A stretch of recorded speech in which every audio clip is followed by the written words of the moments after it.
दारुल हुकूमत दिल्ली के त्यागराज स्टेडियम में कुत्ते को घुमाने वाले आईएएस अफसर संजीव खेरवार को लद्दाख भेज दिया गया है, जबकि उनकी अहलिया का तबादला अरुणाचल प्रदेश कर दिया गया है। दोनों 1994 बैच के आईएएस ऑफिसर हैं।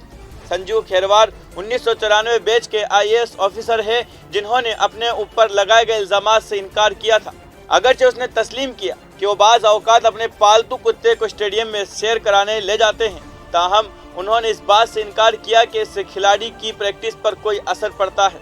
ज़राए से मौसूलात इत्तला के मुताबिक संजीव खेरवार को गुज़िश्ता हफ्ते 3 दिन तक अपने पालतू कुत्ते के साथ स्टेडियम में चहलकदमी करते देखा गया था। इससे कबल शाम 6:30 बजे गार्ड्स को सीटी बजाते हुए ग्राउंड खाली करते हुए भी देखा गया था। काबिल जिक्र बात यह है कि त्यागराज स्टेडियम 2010 के कॉमनवेल्थ गेम्स के लिए बनाया गया था। इस पूरे स्टेडियम में कौमी और रियासती सतह के खिलाड़ियों और फुटबॉल खिलाड़ियों के लिए प्रैक्टिस की जगह है। इसके साथ ही इस सब से परेशान होकर कई खिलाड़ियों ने अपनी ट्रेनिंग को देखते हुए जवाहरलाल नेहरू दिल्ली में अपना ट्रांसफ़र भी करवा लिया है। खिलाड़ियों ने इसके बीच की वजह बताई है कि उन्हें त्यागराज स्टेडियम में काफ़ी वक्त नहीं मिलता और उन्हें 7 बजे स्टेडियम से निकलने को कहा जाता है।